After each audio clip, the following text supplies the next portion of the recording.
अजित पवारांनी संघटनात्मक काम केलं, कमी वेळात त्यांनी 41 आमदार निवडून आणले आणि त्यामुळे शरद पवारांनी त्यांचं कौतुक करायला हवं होतं, असं आमदार अण्णा बनसोडे म्हटलेत. अजित पवारांच्या नेतृत्वात महानगरपालिका स्वबळावर लढणार असं स्पष्टीकरण बनसोडे यांनी दिलंय. आदित्य ठाकरे भाजपशी जवळीक साधत असून त्यांना भूतकाळात केलेल्या चुकांची जाणीव होते, याचा आनंद आहे असं म्हणत शिवसेनेच्या प्रताप सरनाईक यांनी आदित्य ठाकरेंवर निशाणा साधलाय. सुनील तटकरे यांनी शरदचंद्र पवार पक्षाच्या आमदार खासदारांशी संपर्क केला नाही, आमदारांना कॉल केल्याच्या बातम्या धादांत खोट्या आहेत असं म्हणत अजित पवार यांनी आरोप फेटाळून लावलेत.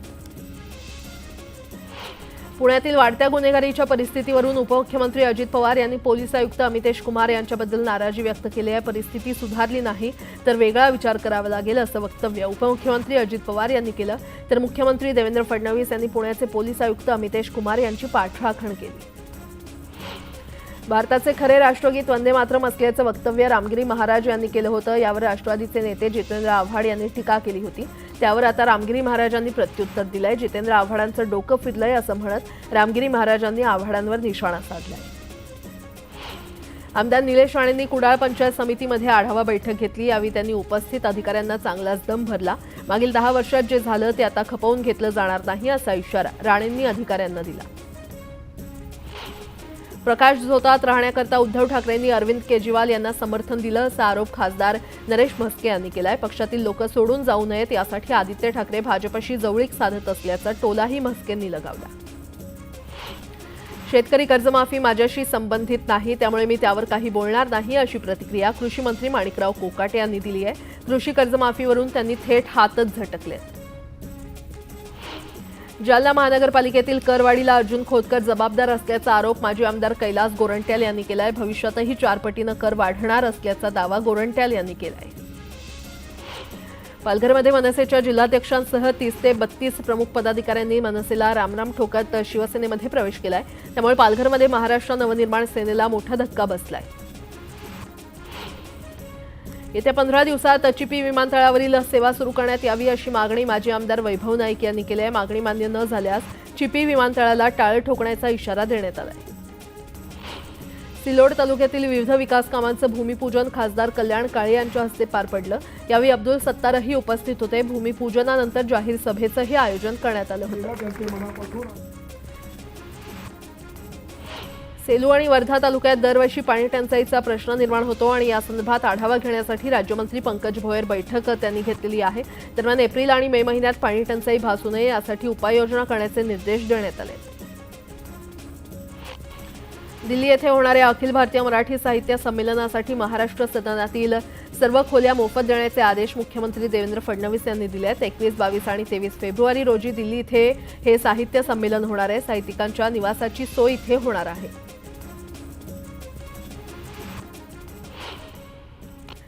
आणि आता एक मोठी बातमी. पैठणमध्ये काढण्यात आलेल्या जनआक्रोश मोर्चामध्ये सुरेश धस यांनी पुन्हा एकदा घणाघाती आरोप केलेत. यावेळी सुरेश धस यांनी मुन्नीचे सगळे लफडे माझ्याकडे आहेत असं वक्तव्य केलं आणि एकच चर्चांना उधाण आलं. मुन्नी बदनाम हो गई डार्लिंग तेरे लिए. ही डार्लिंग जी आहे या डार्लिंगसाठी मुन्नी पूर्णपणे बदनाम झालेली आहे. मुन्नीचे सगळे लफडे सगळे सुपडे माझ्याकडे आहेत असा आरोप धस यांनी केलाय. मुन्नी ही महिला भगिनी वगैरे नाही, राष्ट्रवादीतली मुन्नी ही पुरुष आहे. मी जे बोललो आहे ते या मुन्नीला 100% कळालेलं आहे, फक्त ती बाहेर आलेली नाही असंही धस यांनी स्पष्ट केलं. आणि यावर अजित पवार यांनी थेट नाव घेऊन आरोप करा असं आव्हान धस यांना दिलंय.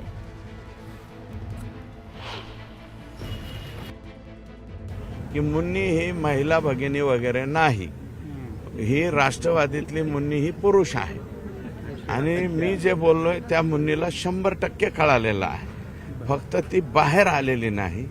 मुन्नींनी बाहेर येऊ द्या. मग मुन्नी बदनाम होणे याची दक्षता तुम्ही घेताय का? मुन्नी बदनाम झालेली अगोदरच. अच्छा, मुन्नी बदनाम हो गई डार्लिंग तेरे लिए. ती डार्लिंग जी आहे त्याच्यासाठी मी पूर्णपणे मुन्नी बदनाम झालेली आहे. मुन्नीचे सगळे लफडे सगळे सुपडे सगळं माझ्याकडे आहे. मुन्नीला एकदा बोलू द्या. धसने आरोप केला आपल्या राष्ट्रवादीच्या बडी मुन्नी म्हणून. ही नेमकी बडी मुन्नी कोण आहे हे त्यांना विचारा. दादा तुमच्यावर हे असले फालतू गोष्टी कोणी बोलत असेल तर मी स्पष्ट नावं घेऊन बोलणार आहे. त्याच्यामुळे त्याला विचारा कोण आहे ते. पुन्हा एकदा बातम्या वेगवान स्वरूपात पाहूयात. बीड हत्या प्रकरणात एसआयटी आणि सीआयडी चौकशी सुरू आहे. चौकशीमध्ये जो कोणी दोषी आढळेल त्याच्यावर तातडीनं कारवाई केली जाईल असं उपमुख्यमंत्री अजित पवार यांनी स्पष्ट केलंय.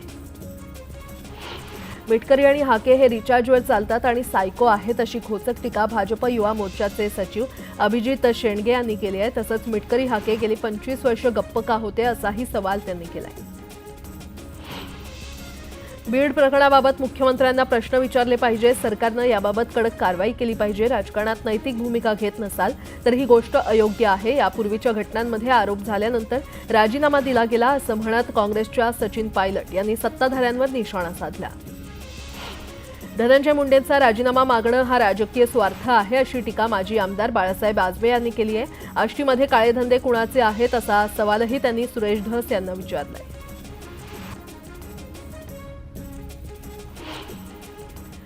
आणि आता पुण्यातून मोठी बातमी. पुण्यामध्ये मोक्कामधील आरोपीनं जामिनावर सुटल्यानंतर येरवडा पोलीस स्टेशन हद्दीत रॅली काढत शक्ती प्रदर्शन केलं होतं आणि या घटनेनं गुंडांवर पोलिसांचा धाक उरलाय की नाही असा सवाल सर्वसामान्यांकडून विचारला जात होता.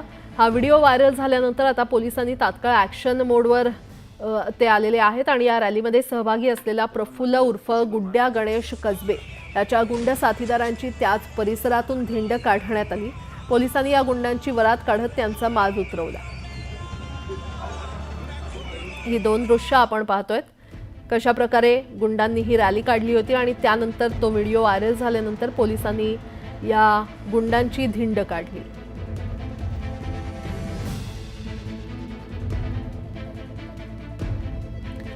दरम्यान पुण्यात गुंडांना कुणाचा धाक राहिलाय की नाही असा प्रश्न आता ही बातमी पाहिल्यावर तुम्हाला पडेल. कारण मोक्कामध्ये येरवडा जेलमध्ये असलेला प्रफुल्ल उर्फ गुड्ड्या गणेश कसबे हा 2 दिवसांपूर्वी जेलमधून बाहेर आला आणि त्यानंतर त्यानं आणि त्याच्या सुमारे 50 ते 60 समर्थकांनी येरवडा बाजार परिसरात आलिशान कारमधून रॅली काढली. रॅलीचा व्हिडिओ आता समाज माध्यमांवर व्हायरल होतोय. परिसरातील नागरिकांना या रॅलीमधील युवकांनी धमकावत शिवीगाळही केली. आता बाप बाहेर आलाय, बॉस बाहेर आलाय म्हणून रॅलीमधील युवकांनी नागरिकांना शिवीगाळ करत धमकावलं. अद्यापही पोलिसांकडून याबाबत कोणतीही कारवाई करण्यात आली नाही. मात्र त्यानंतर पोलिसांनी या गुंडांना चांगलाच हिसका दाखवला. त्याच्या साथीदारांची धिंड काढली.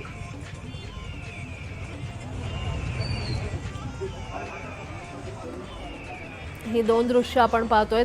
पुण्यामध्ये आरोपीनं जामिनावर सुटल्यानंतर रॅली काढली, नागरिकांना धमकवलं आणि त्यानंतर त्याचा व्हिडिओ व्हायरल झाल्यानंतर या आरोपीच्या साथीदारांची पोलिसांनी त्याच परिसरातून धिंड काढली असल्याचं देखील आपल्याला पाहायला मिळतंय. आणि या संदर्भात अधिक माहिती देत आहेत आमचे प्रतिनिधी चंद्रकांत फुंदे आपल्यासोबत जोडले गेलेले आहेत. चंद्रकांत, प्राजक्ता ही येरवड्यातली कसबा टोळी आहे गुंडांची. मोक्का लावला होता त्यांच्यावर. 4 वर्ष तो गुंड आत होता, पण तो बाहेर येताच त्याच्या साथीदारांनी आणि त्यांनी त्याच परिसरात जिथं ते गुंडगिरी करतात येरवडा भागात तिथंच बाईक रॅली काढली आणि दहशत माजवण्याचा प्रयत्न केला की भाई फिरसे आया है वगैरे वगैरे आणि ती भाईचं गाणं लावून. मग ही बातमी ह्या तो व्हिडिओ गुंडगिरीचा व्हायरल होतात पोलिसांनी पुन्हा त्या गुंडांच्या मुसक्या आवळल्या आणि त्याच बाजार परिसरातून त्यांची धिंड काढली आणि एक मेसेज दाखवून दिला की इथं पोलिसच महत्वाचे आहे आणि पोलिसांचंच वर्चस्व राहील ना की गुंडांचं. आणि हे सगळे 40 गुंड आहेत, अजून काही फरार आहेत, पण त्यातले 10-12 गुंड पकडले आणि त्याच भागातनं त्यांची धिंड काढून एक योग्य धडा ज्याला आपण म्हणतो त्यांचा माज उतरवला असं म्हणलं तर वावगं ठरणार नाही. पण हे वारंवार का होतं याचा अर्थ तिथल्या क्राईम पेयाची दहशत नाही का, ते धिंड काढूच कसं शकतो. जर पोलिसांनी त्याच वेळेस त्याला समज दिली असती आणि त्याला जरब बसवली असती त्याची एवढी हिंमत झाली नसती. पण मुळात काही लोक गुंड प्रवृत्तीचे असतात, त्यातनं अशी कृत्य होतात दहशत माजवण्यासाठी आणि मग पोलीस पुन्हा मग अशा पद्धतीने त्यांच्या मुसक्या आवडतात. हेच येरवडा परिसरात पाहायला मिळालं. तर त्या परिसरात नेहमी 2-4 टोळ्या अशा ऍक्टिव्ह असतात आणि त्यातनंच हे दहशतीचे प्रकार होतात. खरंय चंद्रकांत, धन्यवाद या संपूर्ण माहितीसाठी. पुन्हा एकदा बातम्या पाहूयात वेगवान स्वरूपात. विठ्ठल रुक्मिणी मंदिर समिती आवश्यकतेनुसार आउटसोर्सिंग पद्धतीनं कुशल, अर्धकुशल, अकुशल कर्मचारी नियुक्त करणं आवश्यक असल्यानं विहित प्रक्रिया राबवून ई-निविदा राबवण्यात आली होती. करारनाम्यातील अटी शर्तींचं पालन होत नसल्यानं त्यांचा ठेका रद्द करण्यात आल्याची माहिती कार्यकारी अधिकारी राजेंद्र शेळके यांनी दिली आहे. अखंड महाराष्ट्रासह परराज्यातील भाविकांचं आराध्य दैवत असणाऱ्या पाल येथील खंडोबा यात्रेला आजपासून सुरुवात होते आणि उद्या या यात्रेचा मुख्य दिवस आहे. या पार्श्वभूमीवर मंदिराला आकर्षक विद्युत रोषणाई करण्यात आली आहे. गोरज मुहूर्तावर खंडोबा आणि म्हाळसाचा विवाह सोहळा पार पडणार आहे. यावेळी भाविकांनी दर्शनासाठी मोठी गर्दी केली आहे. HMPV विषाणूचा भारतात शिरकाव झाल्यानंतर पिंपरी चिंचवड महापालिकेच्या वैद्यकीय विभागानं खबरदारीची पावलं उचलण्यास सुरुवात केली आहे. या विषाणूचा सामना करण्यासाठी महापालिकेच्या 8ही रुग्णालयांमध्ये व्यवस्था करण्यात आली आहे आणि त्याचबरोबर शहरातील सर्दी खोकल्याच्या रुग्णांचं सर्वेक्षण सुरू करण्यात येणार आहे. जळगावच्या चोपडा तालुक्यात यावर्षी मोठ्या प्रमाणात तूर लागवड करण्यात आलेली आहे. तुरीची आवक वाढल्यानं तुरीला चांगला भाव मिळतोय. प्रति क्विंटल 7,000चा दर मिळाल्यानं तूर उत्पादक शेतकरीही सुखावले. भुसावळ शहर आणि रेल्वे विभागाला पाणीपुरवठा करणाऱ्या तापी नदीतील अप्पर आणि निम्न बंधाऱ्यातील जलसाठा कमी झालाय. त्यामुळे पालिका रेल्वे विभागानं हतनूर धरणातून पहिल्या आवर्तनाची मागणी केली होती. पाटबंधारे विभाग या आठवड्याच्या अखेरीस आवर्तन देणार आहे. देशात नैसर्गिक शेतीला प्रोत्साहन देण्यासाठी national mission on natural farming योजना प्रस्तावित करण्यात आली आहे. त्यानुसार खानदेशातील 6,000 हेक्टर क्षेत्रात 120 गटाच्या माध्यमातून नैसर्गिक शेती फुलवली जाणार आहे आणि त्यामध्ये जळगावमधील 3,500 हेक्टर क्षेत्राचं उद्दिष्ट आहे. जळगाव जिल्ह्यातील रावेर तालुक्यातील केळी उत्पादक शेतकऱ्यांनी केळीचा पीक विमा काढला. मात्र सुमारे 3,000 शेतकऱ्यांची नावं विमा कंपनीच्या पोर्टलवर दाखल झालेली नाहीयेत. यामुळे रावेरसह जिल्ह्यात संतप्त सुरू आहे. वर्धा जिल्ह्यामध्ये नाफेडनं 76,213 क्विंटल सोयाबीनची खरेदी केली आहे. जिल्ह्यामध्ये 9,000 शेतकऱ्यांनी यासाठी नोंदणी केली असून आतापर्यंत 3,815 शेतकऱ्यांकडून सोयाबीनची खरेदी करण्यात आली आहे. छत्रपती संभाजीनगरातील मुख्य सिटी चौकात 8 लाखांच्या मागणीसाठी एका तरुणाच्या अपहरणाचा कट रचण्यात आलाय. अपहरण करणाऱ्यांपैकी एकाचा मोबाईल पडल्यानं अपहरणाचा कट अयशस्वी ठरला. जळगाव जिल्ह्यातील मुख्य बाजारात 4 दुकानं फोडणाऱ्या अट्टल चोरट्याला अटक करण्यात आलेली आहे. LCBच्या पथकानं सापळा रचून शहरातील अजिंठा चौफुलीवरून शिताफीनं त्यांना अटक केली. यावल पोलिसांच्या वतीनं अवैध गौण खनिज वाहतूक करताना पकडलेल्या वाहनांची पाहणी करण्यात आली आहे. संबंधित वाहन मालकांना नोटीस बजावूनही दंड न भरलेल्या वाहनांचं परिवहन विभागाकडून मूल्यांकन करून या वाहनांचा लिलाव केला जाणार आहे. जळगाव जिल्ह्यातील यावल येथे फैजपूर रोडवर अवैध वाळू चोरी करणारं वाहन पोलिसांनी पकडलं असून वाहन चालकांनी पळ काढला. दरम्यान पोलिसांनी वाहन जप्त केलं असून वाहन चालकाविरोधात यावल पोलीस स्थानकात गुन्हा दाखल करण्यात आलाय. डेंग्यू विषाणू संदर्भात औषधं विकसित करण्यासंदर्भात बामू विद्यापीठानं करार केलाय. बाबासाहेब आंबेडकर मराठवाडा विद्यापीठ आणि राष्ट्रीय विषाणू विज्ञान संस्था पुणे यांच्यामध्ये सामंजस्य करार करण्यात आलेला आहे.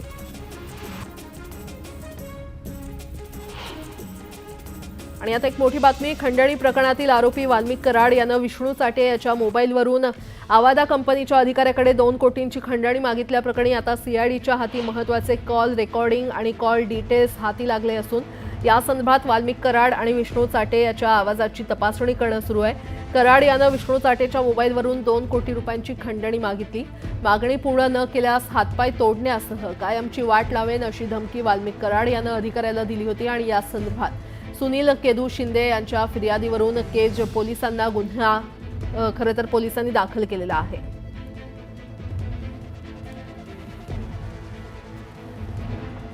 आणि या संदर्भात अधिक माहिती देत आहेत आमचे प्रतिनिधी सुरेश जाधव आपल्यासोबत जोडले गेलेले आहेत. सुरेश, या प्रकरणात आतापर्यंत काय काय माहिती समोर आलेली आहे? खंडणी प्रकरणातील आरोपी वाल्मिक कराड यांना विष्णू चाटे याच्या मोबाईलवरनं केदू शिंदे नामक जे आवादा कंपनीचे मॅनेजर आहेत त्यांना 2 कोटीची खंडणी मागितली होती. ती नाही दिले तर हातपाय तोडून कायमचं संपू अशा पद्धतीची देखील भाषा बोललेली होती. त्या संदर्भातील जे काही कॉल रेकॉर्डिंग आहेत ते कॉल रेकॉर्डिंग सुनील शिंदे जे आहेत त्यांनी CIDच्या हाती दिलेले आहेत आणि CID त्या आता कॉल रेकॉर्डिंगचा तपास करते. त्यासाठीच विष्णू चाटे आणि वाल्मिक कराड यांच्या आवाजाचे सॅम्पल देखील घेण्यात आलेले आहेत आणि ते आवाजाचे सॅम्पल जर मॅच झाले तर ही धमकी ही वाल्मिक कराड यांनीच दिली होती असं देखील त्या तपासामध्ये पुढे त्याच्या संदर्भातील स्पष्ट होईल. मात्र आता ज्या पद्धतीने कॉल रेकॉर्डिंग हाती लागल्या कारणानं खंडणी प्रकरणातील आता महत्वाचे धागेदोरे हे पोलिसांना सीआयडीला मिळालेले आहेत. त्या अनुषंगाने तपास देखील सुरू आहे. विशेष म्हणजे या खंडणी प्रकरणामध्ये 3 जण आरोपी आहेत. यात सुदर्शन घुले, त्याचबरोबर विष्णू चाटे आणि वाल्मिक कराड या तिघांच्या विरोधामध्ये केज पोलीस ठाण्यामध्ये गुन्हा दाखल आहे आणि वाल्मिक कराड हे गेल्या 10 दिवसापासून सीआयडीच्या कोठडीमध्ये आहेत. त्यांची कसून चौकशी सुरू आहे आणि आता महत्वाचा जी कॉल रेकॉर्डिंग समोर आली, आवाज जर या दोघांची मॅच झाली याच्यामध्ये तर साहजिकच या खंडणी प्रकरणाची उकल होणार आहे. बरं सुरेश, धन्यवाद या सविस्तर माहितीसाठी.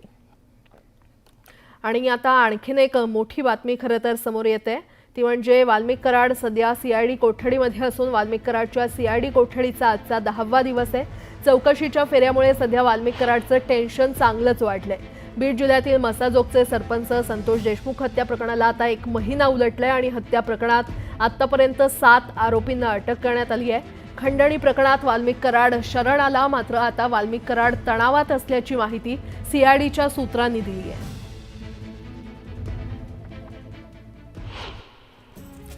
थंडीचा जोर वाढल्यानं त्याचा थेट परिणाम रेल्वे गाड्यांच्या वेळापत्रकावर होतोय. सचखंड एक्सप्रेस तब्बल 26 तास विलंबानं धावते, तर इतर 7 गाड्यांनाही उशीर झाल्यानं प्रवाशांना रेल्वे स्थानकातच थंडीत कुडकुडावं लागतंय. वर्ध्याच्या सेलू आणि वर्धा तालुक्यातील पाणी टंचाईचा आढावा घेण्यासाठी राज्यमंत्री पंकज भोयर यांच्या उपस्थितीमध्ये बैठक पार पडली. यावेळी आढावा तयार करून जिल्हाधिकाऱ्यांकडे पाठवण्याचे निर्देश भोयर यांनी दिलेत. वर्धा जिल्ह्यात वारंवार तारांवर आकडा टाकून चोरी करणाऱ्या चोरट्यावर महावितरणानं धडक कारवाई केली आहे. मागील 9 महिन्यात तब्बल 1,28,00,000ची विद्युत चोरी झाली असून महावितरणानं 826 चोरट्यांवर कारवाई केली आहे. बदलापुरातील हजारो रिक्षा चालकांनी अचानकपणे 5 रुपयांची भाडेवाढ करून पेट्रोल आणि सीएनजीच्या किमतींमध्ये कोणतीही मोठी दरवाढ झालेली नसताना हा निर्णय कसा घेतला असा प्रश्न प्रवाशांना पडलाय. तर ही भाडेवाढ बेकायदेशीर असल्याचं आरटीओनं स्पष्ट केलंय. छत्रपती संभाजीनगर जिल्ह्यामध्ये मुलींच्या जन्मदरात घट झाल्यानं अवैध गर्भलिंग चाचणी विरोधात जिल्हाधिकारी आक्रमक झालेत. गर्भलिंग निदान चाचणीची माहिती देणाऱ्यास बक्षीस 1 लाखाचं दिलं जाईल अशी घोषणा जिल्हाधिकाऱ्यांनी केली आहे. सरपंच संतोष देशमुख आणि सोमनाथ सूर्यवंशी यांच्या हत्येच्या निषेधार्थ धाराशिवमध्ये आक्रोश मोर्चा काढण्यात येणार आहे. मोर्चामध्ये मनोज जरांगे, सुरेश धस आणि जितेंद्र आव्हाड सहभागी होणार आहेत.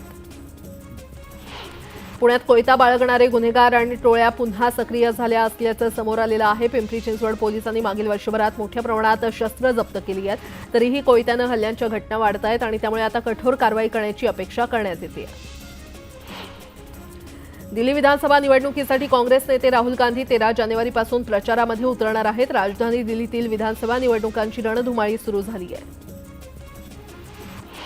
महावितरणाच्या नागपूर प्रादेशिक विभागाअंतर्गत सुरक्षा आणि अंमलबजावणी विभागातील भरारी पथकाकडून एप्रिल 2024 ते डिसेंबर 2024 या कालावधीमध्ये संपूर्ण विदर्भातील एकूण 7,984 ग्राहकांची तपासणी करण्यात आली. यापैकी 2,421 ग्राहकांकडे वीज चोरी आढळून आली आहे. मुंबई विमानतळाला लेव्हल 5 एअरपोर्ट कस्टमर एक्सपिरियन्स ॲक्रिडेशन मिळालेलं आहे. तसंच हा सन्मान मिळवणारं हे भारतातलं पहिलं आणि जगातलं 3रं विमानतळ आहे. विमानतळावरील प्रवाशांचा अनुभव सुधारण्याच्या प्रयत्नांना प्रतिबिंबित करणारं हे एअरपोर्ट्स काउन्सिल इंटरनॅशनल कडून दिला जाणारा सर्वोच्च सन्मान आहे.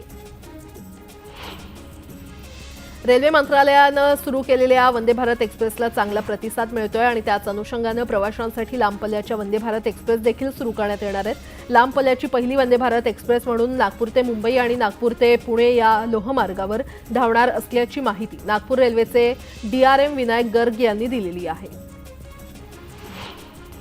राज्यात एकूण 14,389 क्विंटल तुरीची आवक झाली आहे. लाल तुरीला सर्वाधिक आवकेच्या बाजाराचा विचार करता लातूरमध्ये कमीत कमी 7,400 तर सरासरी 7,800 रुपये दर मिळाला.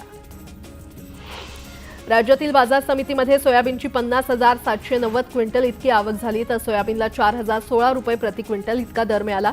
यात लातूर येथील बाजार समितीमध्ये सोयाबीनची सर्वाधिक आवक 13,372 इतकी झाली. राज्यात कांद्याची आवक चांगलीच वाढली आहे. आज एकूण 43,636 क्विंटल कांद्याची आवक झाली आहे. त्यामुळे शेतकऱ्यांसह व्यापाऱ्यांमध्ये आनंदाचं वातावरण आहे. आणि आता एक मोठी बातमी. शिर्डीतील साई प्रसादालयातील भोजन प्रसाद सशुल्क करण्याचा प्रस्ताव साईबाबा संस्थाननं समितीला निवडणुकांपूर्वीच सादर केल्याचं समोर आलंय, मात्र अद्यापही त्यावर निर्णय घेतलेला नाहीये, तरी तो समितीच्या विचाराधीन असल्याचं कळतंय. साईबाबा संस्थानकडून शिर्डी इथे साई दर्शनासाठी येणाऱ्या साई भक्त भाविकांना मोफत प्रसाद भोजन दिलं जातं. ते सशुल्क करावं आणि वाचलेल्या पैशाचा उपयोग उच्च दर्जाच्या शिक्षणासाठी करावा, ही सूचना माजी खासदार डॉक्टर सुजय विखे पाटील यांनी 2 दिवसांपूर्वी केली. त्यानंतर देशभर विविध प्रतिक्रिया उमटल्या होत्या. दरम्यान प्रसादालयातील भोजन पूर्वीप्रमाणे सशुल्क करावं असा प्रस्ताव साईबाबा संस्थाननं आधीच तयार केला असल्याचं कळतंय आणि अभ्यासपूर्ण प्रस्ताव सादर केल्यानंतर समितीनं निर्णय घ्यावा असं म्हटलं असलं तरी त्याबद्दल समितीनं कुठलाही निर्णय अद्याप घेतलेला नाही.